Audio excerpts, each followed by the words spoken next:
On the night of my 35th birthday, I sat alone at a table set for 8. I'd confirmed that dinner twice. My mother had promised me on the phone the night before that everyone would come. Nobody did. When I finally called her, she laughed. There was music behind her, glasses clinking, my sister's voice somewhere in the noise. What I did next, one photo, one caption, brought my parents to my front door in a rage, and set off a chain of events that ended with me standing at a microphone in front of 90 people, holding an envelope nobody expected.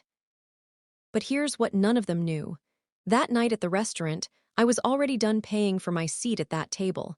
I just hadn't said it out loud yet. I've been a pediatric ICU nurse for 12 years, night shift, at St. Ambrose Children's Hospital outside Cleveland. You learn a certain steadiness doing that work. You also learn to be the one who handles things. In my family, I was the one who handled everything. Birthdays, anniversaries, my dad's stress test date, my aunt's insurance agent. When Aunt Trish got audited, I sat at her kitchen table with a shoebox of receipts until 2 in the morning. 12 years of nights, and I never once missed a Sunday dinner. I'm not telling you this to sound like a saint. I'm telling you because for most of my life, I thought that was what love looked like. Being needed and being loved look almost identical from a distance. It took me 35 years and one empty table to finally see the difference. Sunday dinners at my parents' house had a choreography. That spring, my sister Dana's boyfriend Grant, an orthopedic surgeon with a smile like a catalog, got a half-page write-up in the Hospital Foundation's magazine. My mom stopped the whole dinner to photograph Dana holding it, retook the shots twice for the light, and posted before the roast was cold. "Bless doesn't even cover it," she wrote. That same week, my unit had passed a state inspection with a perfect score, something that almost never happens in 12 years. I mentioned it quietly between the salad and the gravy. My mom said, "That's nice, honey. Pass the rolls," then turned back to Dana to ask about engagement venues, should there ever be one. Later, drying dishes, she told me what she'd told me my whole life, the way other mothers say, "Drive safe. We show up where it counts, Nell." She meant it as wisdom. I nodded because I always nodded. On the drive home, 20 minutes of dark highway, I did math I never let myself do out loud. 3 photos of Dana that night. None of me, not that night, not that year. 2 years before all this, my dad had triple bypass surgery, and I want you to see how that went, because it explains everything after. I was the one who noticed his color, got him to a cardiologist, slept 9 nights in the vinyl chair beside his bed, managed his medications for 8 weeks, drove him to cardiac rehab twice a week. My mother organized the church prayer chain, which is to say, she made 11 phone calls and accepted the casseroles. When it was over, she stood up at a church luncheon and said, "We got through it as a family," and showed everyone a photo of herself with the surgeon, hand on his arm. Like they'd scrubbed in together. My name didn't come up. I stood in the back with lukewarm coffee and clapped with everyone else. My dad squeezed my hand once when the anesthesia was wearing off and whispered, "Don't tell your mother how scared I was." That was the truest thing anyone in my family had said to me in years. If you want to understand what I eventually gave up, you need to know about the cottage. My grandmother Iris, my dad's mother, had a 2-bedroom place on the lake at Geneva, zinnias along the fence, a porch swing that creaked in a key I can still hear. Iris was the one person who never asked me to be useful. When she died 6 years ago, the cottage went into a family trust, and my mother, organized, respectable, good with committees, was named trustee. That first winter, a delinquent tax notice came, and my mother simply hadn't paid it. Not hardship, neglect. The cottage wasn't a place she performed at, so it didn't exist on her calendar. I drove to the county office on my day off and paid it myself, a little over $2,000, and then quietly kept paying every year for 6 years, out of my nursing salary, telling no one. The key lived on my ring between my house key and my hospital badge. I thought paying quietly would keep it safe. I hadn't understood yet that in my family, anything done in silence gets counted as nothing at all. So for my 35th, I planned something I'd never done, a dinner for myself. 8 seats at Harlow's, the old steakhouse with the green lamps, the place Iris used to take me as a kid. A cake from the bakery on 4th Street, lemon with raspberry, happy 35th, Nell in the buttercream. I told myself this was the year I stopped being the coordinator and got to be the guest of honor, just once. I should have known better than to schedule Hope on a Saturday my mother controlled. I saw the signs that week, Dana going vague in the group chat, Grant's parents flying in from Charlotte, my mother stepping into the hallway to take calls, and I confirmed anyway. Friday night I called her directly. "Of course we'll be there, sweetheart," she said. "Don't fuss." I hung up reassured. I had no way of knowing about the message she sent an hour later to everyone in the family except me. Saturday, 6:30 came and went. By 7:15 the waiter asked if I wanted an appetizer while I waited. By 7:40 he relit a guttered candle and said nothing, which was worse and also kinder. At 8, the kitchen sent out my cake anyway with 8 forks. I looked at those 8 forks for a long time. At 8:20 I called my mother. She picked up on the 4th ring. Music behind her, laughter, the bright clatter of a party in full swing. "Oh honey," she said, light and social, the voice she used with committee women, "we had more important plans." Grant had proposed Thursday. His parents were only in town through Sunday, so they'd thrown together an engagement dinner at the Beaumont Room. Everyone had understood. Everyone was there. "Your birthday comes every year, Nell," she said gently. "An engagement is once." I asked why nobody told me. And my mother said the sentence that rearranged my whole life. "We knew you'd make it about you." I said, "I understand." And I did. For the first time in 35 years, I understood my family completely. I tipped the waiter $40 on a dinner nobody ate, boxed my cake. And on my way out, turned back once to watch 2 busboys clear the table in 90 seconds, erasing 3 weeks of planning like it had never happened. Then I carried my own birthday cake to my own car in the rain. My phone buzzed. Marisol from the unit, 3 missed calls, then a text. "Don't you dare drive home." Address incoming. 40 minutes later I was standing in her backyard under string lights while the night shift of St. Ambrose Pediatric ICU sang happy birthday around a folding table. Rosa brought tamales. Jun brought a card the whole unit had already signed. They'd been planning this quietly all along. Marisol raised a cup and said, "To Nell, who shows up for everybody." Tonight we show up for her. That was the whole toast. It was one of the best nights of my life. Nobody there had known me longer than 10 years. Everybody there had shown up in under an hour. That night in bed, I looked at 2 photographs from the same birthday, side by side. And that's when the idea arrived, quiet as a key in a lock. Sunday morning brought 41 photos in the family group chat from the Beaumont Room. Dana's ring catching the light in every frame, my mother beaming with her hand on Grant's father's sleeve. Then a private text from her, "Beautiful night. Don't forget to congratulate your sister. It'll look strange if you're the only one who hasn't. Not a word about Harlow's." The birthday had simply been deleted. Aunt Trish called, flustered, apologizing, because my mother had told the family the dinner had been rescheduled. I didn't correct her. There was a faster way to tell the truth, and it was sitting in my camera roll. I spent that Monday cleaning my apartment and finding, piece by piece, the shape of a pattern I'd never let myself see whole. My framed Nursing Excellence Award, still in its cardboard tube. 3 years old, never hung, next to a staircase wall covered in Dana's recitals and graduations. A family portrait from 11 years ago, taken the weekend I was covering a double shift. Nobody had ever suggested a retake. My nursing pinning ceremony program, 2 empty seats in the second row, because Dana had a recital that photographed better. And in Iris's old desk carton, a snapshot of my mother at 16 beside a piano trophy, smile stretched tight as wire, her own mother's hand clamped on her shoulder. I put it face down. I wasn't ready to understand her yet. I was still busy being her daughter. That night I posted 2 photos side by side.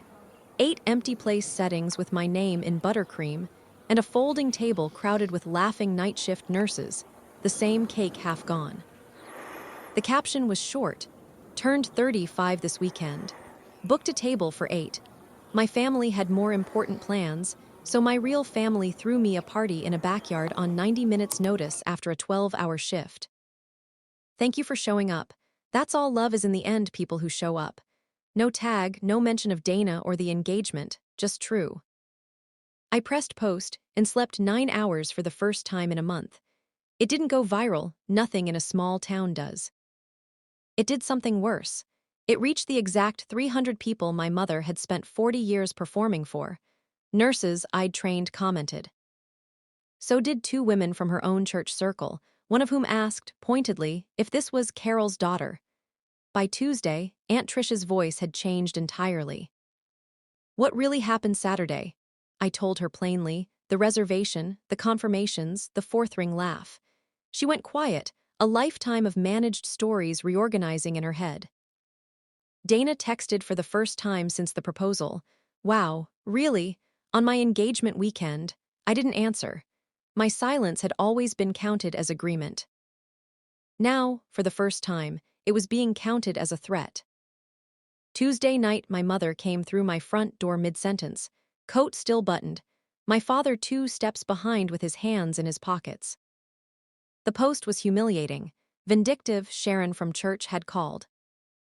I was to take it down and post a correction she'd already typed into her phone, a scheduling misunderstanding, the family celebrating me privately. Mom, I said, you told them I rescheduled. You told me you were coming. Both can't be true. Something crossed her face, not guilt, recalibration. There wasn't time to do both properly. An engagement is once in a lifetime. Logistics. Never sorry. I looked past her at my father, quietly studying a framed photo of Iris on my shelf. It's my birthday photo, Mom, I said. It stays up. He set the frame down carefully and walked out to start the car. My mother buttoned her coat and said, "Take it down, Nell, or you will regret what happens next." What happened next was a masterclass. She didn't call me again. She went to work on everyone around me. Within a week, the story had a new draft. Nell's going through something, burnout. We're worried about her. She posted an old Easter photo captioned "*Family is everything. Forgiveness is everything." I had the receipts to bury her with screenshots, dates, Trish's own account, and I sat with my thumb over the post more than once that week. I didn't send it. I'd watched my mother win exactly that kind of war for 40 years, and I had no interest in inheriting her weapons. The costs came due anyway. I wasn't on the anniversary invitations. I was quietly removed from the family group chat. My cousin stopped proposing new coffee dates. Then, on the same afternoon, 2 things arrived.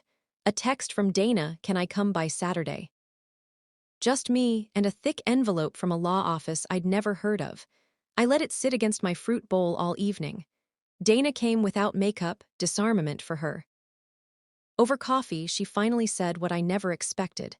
"You think I don't know the game, Nell? I know it better than you. It's just easier when you're winning it." Then she delivered the offer she'd been sent to preview, my parents' 40th anniversary party, the whole family watching.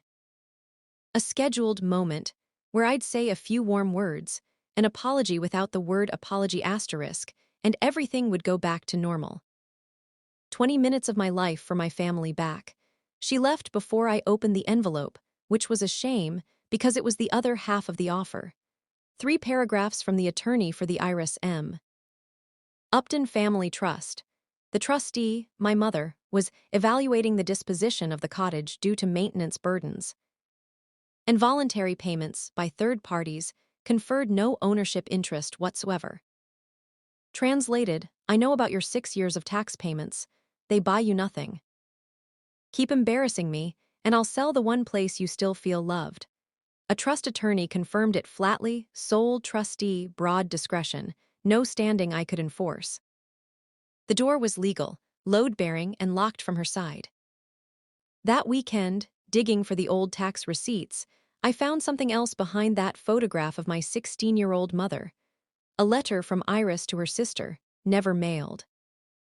Iris wrote about her new daughter-in-law with a dread I recognized instantly. Carol had practiced piano 4 hours a day as a girl, timed by her own mother, a chart on the icebox. Crying if she placed second. Not disappointment, fear. I sat on my hallway floor and understood, for the first time, that my mother hadn't built a marketplace.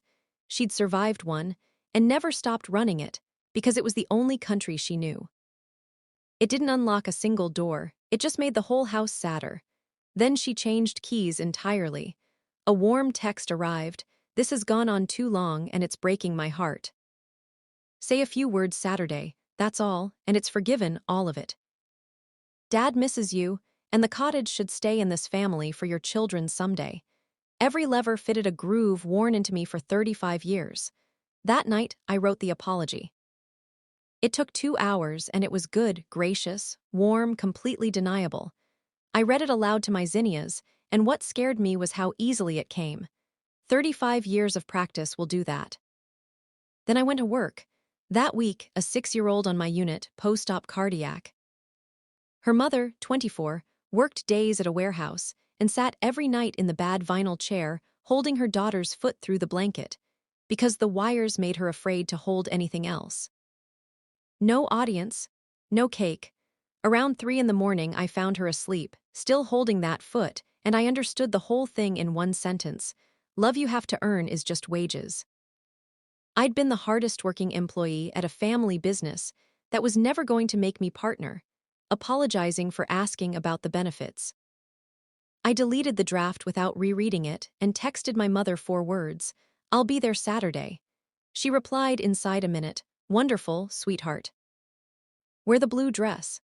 That evening, I worked the cottage key off my ring, leaving a small bare gap between my house key and my badge, and sealed it in an envelope with 6 years of tax receipts. I wasn't going to that party to speak from the heart. I was going to hand mine back. The country club ballroom was my mother's masterpiece, 90 curated guests, a gold banner, a photo montage where I appeared only in the margins. The printed program listed, between the toasts and the cake, a few words from our daughter Nell. 20 minutes exactly as promised. I'd come alone, on purpose, no audience of mine to perform for. When the lights dimmed, my mother took the microphone with the ease of a woman never once interrupted in her own venue. Spoke of 40 years and real daughters who always find their way home. Then turned to me and held out her hand. 90 faces rotated toward my table. I stood, smoothed the blue dress, and walked to the front carrying my clutch. The microphone was still warm from her hand. "Happy 40th, Mom, Dad." 40 years is a real thing, and I honor it. Then, 6 years ago when Grandma Iris died, the taxes on her cottage went unpaid and the county scheduled it for auction. I paid them.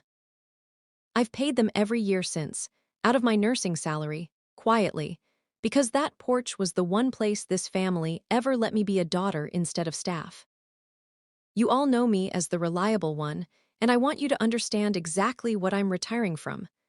I set the envelope on the head table, against the 2-tier cake. The key and 6 years of receipts. Taxes are paid through December. After that, the cottage is yours to keep or sell, and so is the story you'll tell about tonight. I know it'll be a good one. You always were the better author. A ripple moved through the room, half laugh, half held breath. I have spent 35 years trying to earn a seat in this family, and love you have to earn is just wages. I'm off the clock. Congratulations, you two. I mean it. I set the microphone back gently and walked the length of that silent ballroom at an ordinary pace. Behind me, my mother's voice cracked its lacquer. "After everything this family has done for you," and it was my father from the bar who stopped it. "Carol." Enough. The last thing I heard before the doors swung shut was 90 people not clapping. It sounded like open water. In the parking lot, my hands finally shook, the way hands are supposed to after you set something down. Dana ran out barefoot in her heels, holding Iris's old recipe box, pulled, she said, from a donate pile my mother had already staged for the realtor. "Take care of yourself now," she said. I told her the same, and meant it. I drove home with my grandmother's handwriting riding shotgun and never once turned on the radio. It was the first quiet in my life that didn't have anybody's name on it. The cottage sold that October to a young family with 3 kids and a golden retriever, every dollar into the trust. My mother and I haven't spoken since. My father calls the first Sunday of each month from the garage, and we talk about carburetors and cardiac cases. Neither of us mentions her.